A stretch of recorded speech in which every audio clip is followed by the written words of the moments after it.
சிம்மத்தை பொறுத்த வரைக்கும் long distance செல்லுகின்ற பாக்கியம் இந்த நேரத்தில் உண்டு. இல்லை உடல் உபாதை கொடுத்து அதில் நம்ம வீட்டிலே மறைஞ்சிருக்கிற மாதிரி ஒரு பாக்கியமும் கிடைக்கும். உடல் தொந்தரவோ அல்லது வேலை அமைப்பில் கடின உழைப்பை கொடுக்கின்ற மாதமாகவோ இந்த மாதம் இருக்கும் சார். ஒரு 18 தேதியிலேருந்து நம்மளுக்கு சின்ன சின்ன உபாதைகள், சின்ன சின்ன தொந்தரவுகள் இருக்க செய்யும். வேலை அமைப்புகள் நன்றாக இருக்கும், அது ஒன்றும் ப்ராப்ளம் இல்லை. உடல் தொந்தரவு மட்டும் நாம் சிம்மராசிக்காரங்க பார்த்துக்கணும். இந்த கை கால் வண்டி வாகனத்தில் செல்லும் பொழுது தயவு செய்து வேகத்தை குறைத்து பொறுமையுடன் நிதானத்துடன், ஏன்னா ராசிநாதனே 8ல் மறைவதாலையும் 8ஆம் இடத்துல சுக்கிரனோட சேரக்கூடிய காலம், குரு பரிவர்த்தனை யோகம் பெற்றதுக்காலையும் நம்மளுக்கு கிரகங்கள் கொஞ்சம் சரியில்லாத மாதமாகவும் இந்த மாதம் இருக்குது சுவாமி. இந்த இளமை பருவத்தில் இருக்கிறவங்களுக்கு இந்த நேரத்தில் காதல் வலையில் விழுகின்ற காலமாகவும் இந்த காலம் இருக்கும் சுவாமி. நம்மளை படிப்பில் கவனம் இல்லாமல் செல்லுகின்ற காலமாகவும் சிம்மராசிக்காரங்க தயவு செய்து எடுத்துங்க. ஒரு முறைக்கு 2 முறை சொல்கிறேன். இந்த மாதம் நீச்சகதி பெறுகின்ற காலம் மார்ச் மாதம் 18க்கு அப்புறம் நம்ம மனசு நம்மக்கிட்ட இருக்காது, நம்ம உடம்பு நம்ம பேச்சை கேட்காது. அந்த மாதிரி ஒரு சூழ்நிலை 4ஆம் இடத்துல, அதாவது 8ஆம் இடத்துல கிரகங்கள் 4 கிரகங்களின் கூட்டமைப்பு, புதன வேற வக்ர நிவர்த்தி, அறிவு சார்ந்த விஷயம் இந்த நேரத்தில் செயல்படாமல் போகும் பொழுது நாம் தேவையில்லாத விஷயத்தில் ஈடுபடும்.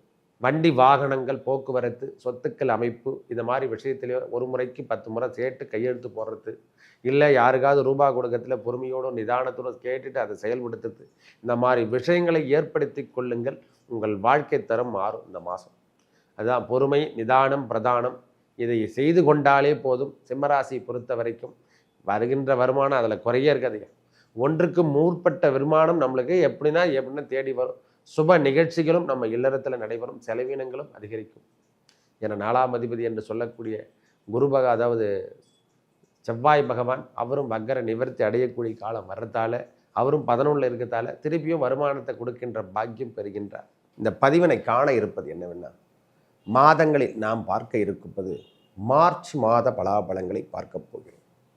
1/3/2025 முதல் 31/3/2025 வரைக்கும் இந்த மார்ச் மாத பலாபலங்களில் கிரகங்கள் எவ்வாறு அமர்ந்திருக்கிறாங்களோ அதற்கேற்றார் போல் நாம் சின்ன சின்ன விளக்கத்தோடு நாம் பார்க்கலாம். ஒவ்வொரு ராசிக்கும் மேஷம் முதல் மீனம் வரைக்கும் ராசிகள் எவ்வாறு இருக்க போகிறாங்கன்னு சொல்லிட்டு அமைப்பதை பார்ப்போம் வாருங்கள். எனது அன்புள்ளம் கொண்ட சிம்மராசி நேயர்களே, சிம்ம ராசியை பொறுத்த வரைக்கும் இந்த மார்ச் மாதம் என்னென்ன நடக்க முடியும்?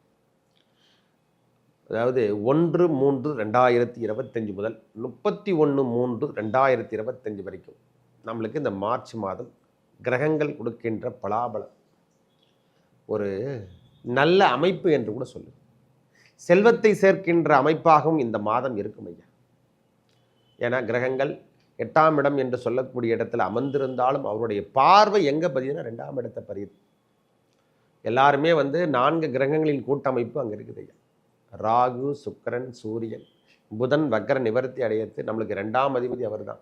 நீச்சகதியை பெற்றாலும் கடன் சார்ந்த விஷயத்தில் இருந்து வந்த பிரச்சனைகள் விலகும். சில பேருக்கு நோய் நொடி கொடுத்து அது விளக்கத்துக்கான அமைப்பும் ஏற்படுத்தும். ஒரு சில பேருக்கு வருமானத்தை கொடுத்து அதை செலவீனத்தை செய்யக்கின்ற பாக்கியத்தை இந்த நேரத்தில் கொடுக்கும். அவருடைய ஜாதகம், அவருடைய அமைப்பு என்று சொல்கிற மாதிரி 8 என்பது அதிர்ஷ்டத்தையும் கொடுக்கும். திடீர் அதிர்ஷ்டத்தை கொடுக்கின்ற காலமாகவும் இந்த காலம் இருக்கு ஐயா. ஒரு வேலையை எடுத்து செய்கிறோன்னா அடுத்த பிஸ்னஸை செய்யலாமா, இல்லை இடத்த வாங்கி போடலாமா, இந்த வருமானம் வந்துடுச்சேன்னு சொல்லிட்டு ஃபாஸ்ட்டாக நம்ம முடிவெடுத்து நாம் இந்த நேரத்தில் கையெழுத்து போட்டுருவோம். இப்போ வருது இதுக்கெல்லாம் நாம் கடன் சார்ந்த விஷயத்தை ஈடுபடாமல் இருக்க வேண்டும். இந்த ஆசையை இந்த நேரத்தில் தூண்டி விட்டு அதுக்கு நாம் ஜாமீன் போட்டு கையெழுத்து போடுற மாதிரி இருக்கும். இல்லை நாம் யாருக்காவது கொடுத்துட்டு அதில் மாட்டின்னு முடிக்கிற மாதிரி இருக்கும். ஒரு 18ஆம் தேதி வரைக்கும் பொறுமை கடைபிடிங்க. சூரியனுடைய நிலைப்பாடு, ஏன்னா நம்ம ராசிநாதனே 8ல் மறையறதால இந்த மாதத்தில் சற்று உடல் உபாதைகளோ தொந்தரவோ மன அழுத்தங்களோ இருக்க தான் செய்யும். உடல் சார்ந்த பிரச்சனை கண்டிப்பாக கொடுக்க செய்யும். மற்றபடி எந்த தொந்தரவும் கிடையாது சாமி. உடல் தொந்தரவு கண்டிப்பாக இருக்கும். மனசில் இருந்து வந்த பிரச்சனை விலகிற மாதிரி தெரியும். இல்லை வெளியூர் பயணங்கள் போகிறதுக்காகவோ அதுக்கு செலவீனத்தை எடுத்து அதிகமாக செலவு பண்ணுற மாதிரி நம்ம சூழல் இருக்கு ஐயா. ஒவ்வொரு முறையும் செலவீனத்தை அதிகரிக்கக்கூடிய காலமே கண்டு இனிமேல் துன்பத்திலிருந்து விடுதலை தான். சிம்மத்தை பொறுத்த வரைக்கும் லாங் டிஸ்டன்ஸ் செல்லுகின்ற பாக்கியம் இந்த நேரத்தில் உண்டு. இல்லை உடல் உபாதை கொடுத்து அதில் நம்ம வீட்டிலே மறைஞ்சிருக்கிற மாதிரி ஒரு பாக்கியமும் கிடைக்கும். உடல் தொந்தரவோ அல்லது வேலை அமைப்பில் கடின உழைப்பை கொடுக்கின்ற மாதமாகவோ இந்த மாதம் இருக்கும் சார். ஒரு 18 தேதியிலேருந்து நம்மளுக்கு சின்ன சின்ன உபாதைகள், சின்ன சின்ன தொந்தரவுகள் இருக்க செய்யும். வேலை அமைப்புகள் நன்றாக இருக்கும், அது ஒன்றும் ப்ராப்ளம் இல்லை. உடல் தொந்தரவு மட்டும் நாம் சிம்மராசிக்காரங்க பார்த்துக்கணும். இந்த கை கால் வண்டி வாகனத்தில் செல்லும் பொழுது தயவு செய்து வேகத்தை குறைத்து பொறுமையுடன் நிதானத்துடன், ஏன்னா ராசிநாதனே 8ல் மறைவதாலையும் 8ஆம் இடத்துல சுக்கிரனோட சேரக்கூடிய காலம், குரு பரிவர்த்தனை யோகம் பெற்றதுக்காலையும் நம்மளுக்கு கிரகங்கள் கொஞ்சம் சரியில்லாத மாதமாகவும் இந்த மாதம் இருக்குது சுவாமி. பொறுமை நிதானம் பிரதானம் என்று சொல்கிற மாதிரி மார்ச் மாதம் முழுவதும் பொறுமையை கடைபிடிங்க. தேவையில்லாத எண்ணத்தை விடுங்க. யோகா இதை மாதிரி சமாச்சாரத்தை எடுத்துங்க. ஏன்னா வேகம் எடுக்கும். அந்த நேரத்தில் ஸ்பீச் வேகம் எடுக்கும், கோபத்தை அதிகப்படுத்தும். கோபத்தால் நாம் மனசு இழந்துருவோம். கோபத்தால் நாம் என்னென்ன செய்யணும்னு தெரியாது. அந்த வேகத்தை குறைத்து கொள்ளக்கூடிய மாதமாகவும் இந்த மாதம் இருக்கும் சார். கொஞ்சம் பொறுமையை நிதானம் இதெல்லாம் எடுத்துங்க. சனியால் ஏற்பட்டு வந்த துன்பம் எல்லாம் இனிமேல் விலகப் போகுது. அதாவது சனி பகவானில் ஏற்பட்ட இரவு தூக்கம் என்பது இல்லாமல் வாடிக்கொண்டிருக்கக்கூடிய சிம்மராசிக்காரங்களுக்கு இனிமேல் நல்ல தூக்கம் என்பது கண்டிப்பாக இருக்கும். இந்த மாதம் அதெல்லாம் ஒன்றும் பிரச்சனையே படாது. நிம்மதியாக ஒரு தூக்கத்தை போடுவீங்க. நல்ல ஒரு பற்றையை போட்டு நல்லா தூங்கலாம்பா. சும்மா வேலை வேலை வேலை, டென்ஷன் டென்ஷன். இல்லை வெளியூர்லேயாவது போய் ரெஸ்ட் எடுத்துக்கலாம். ஒரு 10 நாளாவது ரெஸ்ட் எடுப்போம். அப்போ தான் மனசில் இருக்கிற பாரம் எல்லாம் ரிலீஃப் ஆகும் அப்படின்ற எண்ணம் எல்லாம் இந்த மாதத்தில் மார்ச் மாதம் ஏற்படும். அதில் நம்மளுக்கு வேலை அமைப்பும் சேர்ந்துருக்கும். குறைவான முதலீட்டை வைத்து செய்து கொண்டிருக்கிறவங்களுக்கு அதிகப்படியான லாபத்தை இந்த நேரத்தில் ஈட்டி தரும் சுவாமி. ரெட்டிப்பு வருமானம் வரும் சாமி. தயவு செய்து சொல்கிறேன், இந்த நேரத்தை பயன்படுத்தி கொள்ளுங்கள். மறைமுக வருமானம் அதிகரிக்கக்கூடிய மாதத்தில் இந்த மாதம் முழுவதும் காணப்படும். இந்த நேரத்தில் வருமானமும் அதிகமாக இருக்குது சாமி. கடன் சார்ந்த விஷயத்தில் இருந்து வந்த பிரச்சனை தீர்க்கிறதுக்கான காலம். வீண் அலைச்சல்கள் கொஞ்சம் ஏற்படும். வேலை வாய்ப்புகள் அதிகரிக்கக்கூடிய காலம். முன்னேற்ற பாதையை வழிநடத்தணும். நம்ம ஒரு வழியில் பணம் வரா சாமி, 4 வழியில் பணம் வரும். இடங்கட சேல்ஸ் ஆகாமல் இருந்தால் இந்த நேரத்தில் பயன்படுத்தி கொள்ளுங்கள். 18ஆம் தேதிக்கு அப்புறம் நிலபுலம் சேர்க்கையில் இருக்கக்கூடிய பிரச்சனைகள் விலகத்துக்கான அமைப்பு. சொத்து சார்ந்த விஷயத்தில் இருந்து வந்த பிரச்சனைகள் விலகிறதுக்கான அமைப்பு.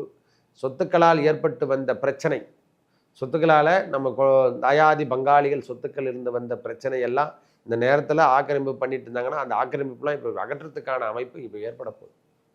ஆக்கிரமிப்புலாம் பண்ணிட்டாங்கன்னா அதை அகற்றணும். அந்த அகற்றத்துக்கான காலம் இதோ வந்து விட்டது. புதன் பகவான் நீச்சகதி பெற்று வக்கர நிவர்த்தி அடையக்கூடிய காலத்தில் அந்த பத்திரம் சார்ந்த விஷயங்கள், பட்டா சார்ந்த விஷயங்கள் எல்லாமே முன்னேற்றம் பாதைக்கு அழைத்து செல்லும். பயப்படவே தேவையில்லை. இதுக்கப்புறம் சர்வே ப்ராப்ளம், இந்த ப்ராப்ளம் இதெல்லாம் எதுவும் விட உங்களுக்கான அமைப்பு தேடி வந்துடும். ஐயா சொத்துக்களை விற்க போகிறோமா, இந்த மாதத்தை பயன்படுத்திக்க. அந்த சொத்துக்கள் விற்கிறதுக்கான பாக்கியம். அதனால் நான் விற்றுட்டுனா அந்த கடன் பிரச்சனைலேருந்து நான் வெளியே வந்துடுவேன் சாமின்னு நினைக்கிறமில்ல, அது எல்லாம் இப்பொழுது நன்றாக உள்ளதையா. இதை பயன்படுத்தி, ஏன்னா பத்திரம் எல்லாமே புதனுடைய ஆதிக்கம். ஷேர் மார்க்கெட் பிஸ்னஸ் இந்த நேரத்திலாம் அதெல்லாம் யூஸ் பண்ணாதீங்க. பொறுமையோடு இருங்க. முதலீட்டில் அதிகமாக பாகம், அதாவது பெரிய பெரிய முதலீடு வச்சு நம்ம பஞ்சாயத்து ஆக்காதீங்க.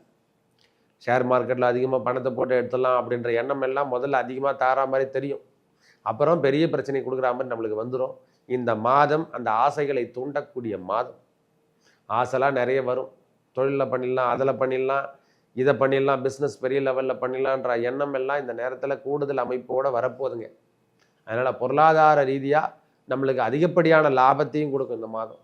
பொருளாதார ரீதியாக அதாவது பிரச்சனையை தவிர்க்கின்ற மாதமாகவும் இந்த மாதம் இருக்கும்.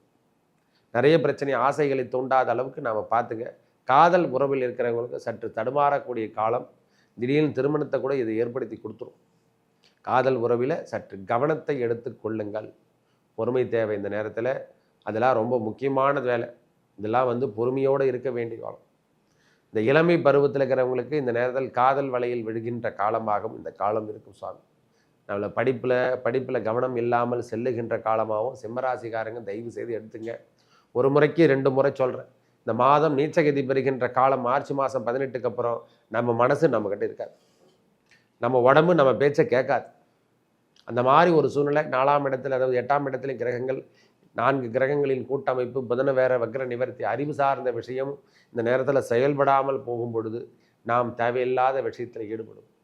வண்டி வாகனங்கள், போக்குவரத்து, சொத்துக்கள் அமைப்பு, இந்த மாதிரி விஷயத்திலே ஒரு முறைக்கு 10 முறை கேட்டு கையெழுத்து போடுறது, இல்லை யாருக்காவது ரூபா கொடுக்கறதுல பொறுமையோடு நிதானத்தோடு கேட்டுட்டு அதை செயல்படுத்துறது, இந்த மாதிரி விஷயங்களை ஏற்படுத்தி கொள்ளுங்கள். உங்கள் வாழ்க்கை தரம் மாறும் இந்த மாதம். அதுதான் பொறுமை நிதானம் பிரதானம். இதை செய்து கொண்டாலே போதும். சிம்மராசி பொறுத்த வரைக்கும் வருகின்ற வருமானம் அதில் குறைய இருக்காதுங்க. ஒன்றுக்கு மேற்பட்ட வருமானம் நம்மளுக்கு எப்படின்னா தேடி வரும். சுப நிகழ்ச்சிகளும் நம்ம இல்லறத்தில் நடைபெறும். செலவினங்களும் அதிகரிக்கும். ஏன்னா 4ஆம் அதிபதி என்று சொல்லக்கூடிய அதாவது செவ்வாய் பகவான் அவரும் வக்கர நிவர்த்தி அடையக்கூடிய காலம் வர்றதால, அவரும் 11ல் இருக்கிறதால திருப்பியும் வருமானத்தை கொடுக்கின்ற பாக்கியம் பெறுகின்றார். சுகத்தையும் ஓரளவுக்கு சுமாராக இருக்கும். உடல் தொந்தரவு இருக்க தான் செய்யும், நான் என்ன பண்ண முடியும். அதே போல் 10ஆம் இடத்தில் இருக்கக்கூடிய குரு பகவானுடைய பரிவர்த்தனை யோகம் பெறுகின்ற காலத்தில் வேலை அமைப்பில் புதிய மாற்றத்தை ஏற்படுத்தி தரும். திருப்பியும் வேலையில் ஒரு புதிய டைரக்ஷன் நம்ம உருவாக்கும். இந்த மாதிரி மாற்றங்களை தெரிவிக்கின்ற காலமாகவும் இருக்குது சுவாமி. நல்ல முன்னேற்ற பாதையும் வழி நடத்தும். இந்த நேரத்தில் வழியப்படணும். இந்த நேரத்தில் நல்ல முன்னேற்ற பாதையை வழி நடத்தக்கூடிய காலம் வந்துச்சுங்க. இது வரைக்கும் இல்லைன்னா இனிமேல் சிம்மராசிக்காரங்களுக்கு ஏற்புடைய காலம் தான். சுவாமி அஷ்டமத்து சரியில்லை, அது அப்பாற்ப இன்னும் இருக்குது காலமெல்லாம். பகவான் நம்மளுக்கு படியளக்கக்கூடிய காலமும் வருது. ஒரு ப்ளஸ் கொடுத்துருக்கானா அதுக்கேற்ற ஈவன் டைப்பில் மைனஸும் கொடுத்துருக்கான். இல்லைன்னு போட்டி போட்டு வாழுகின்ற காலம். பெரிய மாற்றம் எல்லாம் அந்தளவுக்கு கொடுக்கறத விட இருக்கிறதை காப்பாற்றுறதுக்கான அமைப்பு சிம்மராசிக்கு இது ஏற்புடைய காலம். ரொம்ப கடுமையான கடனை சம்பாதிச்சிருக்கோம், ரொம்ப கணவன் மனைவி கருத்து வேறுபாடெல்லாம் ஏற்படலாம். இப்பொழுது அது மறைந்து செல்லுகின்ற பாக்கியம். கோர்ட்டு கேஸு வம்பு வழக்கெல்லாம் எந்த காரணம் கொண்டு போகாதீங்க. இந்த நேரத்தில் சமாதானத்தை இந்த மாதம் முழுவதும் சமாதானம் எவ்வளோ பண்ண முடியுமோ அவளையும் செய்து கொள்ளுங்கள். இந்த நேரத்தில் சமாதானத்தை தவிர்த்து வேறு எந்த பேச்சுக்கும் இடமே கிடையாது. சொல்லும் தேவையில்லாத இல்லீகல் உறவு, இல்லீகல் வருமானத்தை தவிர்த்து கொள்ளுங்கள் இந்த மாதம். ஏன்னா அது பெரிய பிரச்சனைகளை ஏற்றுமே விட்டுடும். பகவான் அமர்ந்திருக்கும் இடம் எல்லாமே அதுக்கான அமைப்பு இருக்குது சுவாமி. 2ஆம் அதிபதி என்று சொல்லக்கூடிய கல்வி காரகன், அறிவு சார்ந்த விஷயங்கள் அந்த நேரத்தில் எனக்கு செலவில்லாமல் பண்ணிட்டேன் சுவாமி, தேவையில்லாமல் பண்ணிட்டேன். இது எப்படி நடந்தது என்றதில்லை. கிரகங்களின் அமைப்பு தான், அந்த தோற்றம் தான் மனிதனை வாழ வைக்குது, அவங்கள தான் வேலை செய்ய வைக்குது. சிம்மத்தை பொறுத்த வரைக்கும் 2ஆம் அதிபதி நீச்சகதி பெற்றாலும், சூரியன் 8ஆம் இடத்தில் அமர்ந்திருந்தாலும், சுக்கிரன் பரிவர்த்தனை யோகம் பெற்றதால இழந்ததை மீட்டெடுக்கக்கூடிய காலமாகும் இந்த காலம் இருக்கும். இந்த மாதம் ஓரளவுக்கு இழந்துட்டீங்கன்னா அதெல்லாம் மீட்டெடுத்து திருப்பி 3 மாதமாக வராத வருமானத்தை இந்த மாதம் தொழில் செய்கிறவங்க, லேபரில் சின்ன குடிசை தொழில் முதல் கொண்டு பெரிய கம்பெனி முதல் கொண்டே சொல்கிறேன், அதை திருப்பி மீட்டெடுத்துக்கான அமைப்பு இந்த மாதம் கிடைக்கும் சுவாமி. ஏதோ ஒரு ஆஃபரான வழியை நம்மளுக்கு இறைவன் கொடுத்து பெரிய மாற்றுப்பாதை ஏற்படுத்தி தருவார். நல்ல முன்னேற்ற பாதையும் வெளிப்படுத்தி தருவார். நல்ல முன்னேற்றமும் தரும். பொறுமை, நிதானம் பிரதானம். இந்த மாதமே பொறுமையோடும் நிதானத்தோடும் செயல்பட வேண்டிய மாதமாக இந்த மாதம் இருக்க போகுது. ஐயா, முக்கியமான பாதை வழி நடத்துகின்ற பாதையை நம்மளுக்கு இப்போ தான் கிடைக்குது. ஒரு பாதை நம்மளுக்கு கிடைச்சாதான் எந்த செயல் திட்டத்தையும் உருவாக்க முடியும். அந்த பாதை நம்மளுக்கு வழி வகுக்கின்ற காலமாக வருது. ஒரு பெரிய பாதையும் பெரிய மாற்றத்தையும் தெரிவிக்கின்ற மாதமாக இருக்குது. இந்த நேரத்தை பயன்படுத்தி பாருங்கள். சேல்ஸ் ஆகாது இருந்து வந்த நிலமெல்லாம் சேல்ஸ் ஆகி அந்த கடன் பிரச்சனை விடுபட்டு வெளியே வருவீங்க. கையெழுத்தே போடாத கூட இப்போ கையெழுத்து போட்டு அதிலேருந்து பிரச்சனை விட்டு வெளியே வருவாங்க. நிலபுலன் பேருக்கு மட்டுமே இந்த மாதம் பேசிகிட்ருக்கேன். காரணம் பட்டா சார்ந்த விஷயங்கள், இந்த கையெழுப்பு மாற்றத்தை மொத்தமே புதன் பகவானுடைய ஆக்டிவேட்டு. ஷேர் மார்க்கெட் பிஸ்னஸ்ஸு, ஷேர் சார்ந்த விஷயங்கள் எல்லாமே, ஒரு பங்கள் சார்ந்த விஷயங்கள் எல்லாமே மாற்றத்தை தெரிவிக்கின்ற காலம். சுக்கிரன் உச்சம் பெற்றால் மட்டும் போதாது, அதுக்கு ஏற்ற நாம் எந்த அறிவு பாதையில் நாம் போட்டால் நாம் செயல்படுத்தலாம். இந்த அறிவு சார்ந்த விஷயத்தை செயல்படுத்தக்கூடிய மாதமாக இந்த மாதம் இருக்கும் சுவாமி. நல்ல மாற்றுப்பாதை உண்டு. தைரியம், தன்னம்பிக்கை அதிகரிக்கக்கூடிய மாதம்.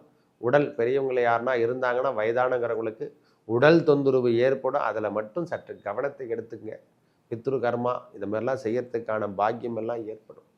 ஒரு காலம் நம்மளை வாழ வச்சதுன்னா ஒரு காலம் நம்மளை தாழ்த்தி வைக்கும். இந்த மாதம் பொறுமையோடும் நிதானத்தோடும் சிம்மராசிக்காரங்க இருந்தாவே போதுமானது. 18 தேதிக்கு அப்புறம் ஓரளவுக்கு நிமிர்ந்த நடையோடு வாழகின்ற பாக்கியம் பெறுவீர்கள். மேலும் நல்லதெல்லாம் நடக்க இறைவன் முருகப்பெருமானை வணங்கி வர உங்கள் வாழ்வில் ஏற்பட்ட துன்பங்கள் விலகும். ஒரு முறை இந்த திருப்பதி வெங்கடாஜலபதி பெருமானை போய் பார்த்துட்டு வாங்க. இந்த மாதமே நல்லதே நடக்கும். நன்றி, வணக்கம்.